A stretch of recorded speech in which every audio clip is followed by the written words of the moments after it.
அண்மை செய்தியை பார்க்கிறோம். மயிலாப்பூர் கபாலீஸ்வரர் கோவில் வாசலில் பெட்ரோல் ஊற்றி தீப்பற்ற வைத்த நபர் கைது செய்யப்பட்டிருக்கிறார். கடந்த 6ஆம் தேதி இரவு மயிலாப்பூர் கபாலீஸ்வரர் கோயில் வாசலில் அமர்ந்து ஒரு நபர் பெட்ரோல் ஊற்றி சில பொருட்களை எரித்த வீடியோ சமூக வலைதளங்களில் வைரலாகி சர்ச்சையை ஏற்படுத்தியது.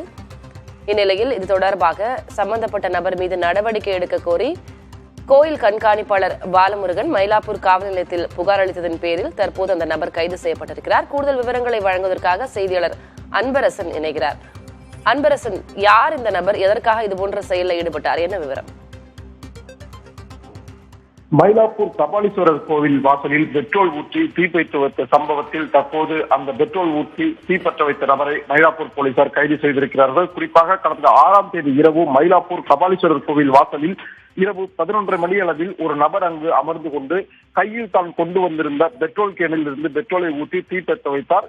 மேலும் சில பொருட்களை அதன் மீது தூவிவிட்டு மேலும் அதை தீப்பற்ற வைத்ததில் அந்த தீயானது ரொம்ப அதிபயங்கரமாக இருந்தது. இதனை அப்பகுதி மக்கள் வீடியோ எடுத்தனர். இந்த நிலையில் தான் இந்த வீடியோ காட்சி பதிவுகள் வெளியாகி சமூக வலைதளங்களில் பெரும் பரபரப்பை ஏற்படுத்தியது. மேலும் பல்வேறு அமைப்பினர் உடனடியாக அந்த நபரை கைது செய்ய வேண்டும் என புகார் அளித்திருந்தனர்.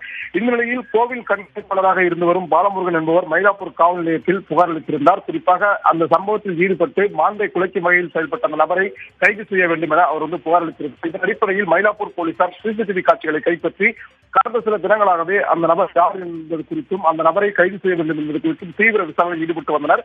இந்த நிலையில் தான் தற்போது அந்த மயிலாப்பூர் கபாலீஸ்வரர் கோவில் வாசலில் பெட்ரோல் ஊற்றி தீப்பற்ற வைத்த நபரை மயிலாப்பூர் போலீசார் கைது செய்திருக்கிறார்கள். குறிப்பாக பாரிமுனை பகுதியில் வைத்து அந்த நபரை கைது செய்திருக்கிறார்கள். காவல் நிலையம் மருத்துவமனை விசாரணை மேற்கொண்ட போது அவர் தீர்ந்தயாளன் என்பதும் அவர் அனகாபுதூர் பகுதியைச் சேர்ந்தவர் என்பதும் தெரிய வந்திருக்கிறது. குறிப்பாக கைது செய்யப்பட்ட நபர் எதற்காக கோவில் வாசலில் தீப்பற்ற வைத்தார், அன்று அவர் மதுபோதையில் இருந்தாரா இல்ல மனநலம் பாதிக்கப்பட்டுள்ளதா என்பது குறித்து பல்வேறு கோணங்களில் தற்போது கைது செய்யப்பட்ட நபரிடம் விசாரணை மேற்கொண்டு வருகிறார்கள்.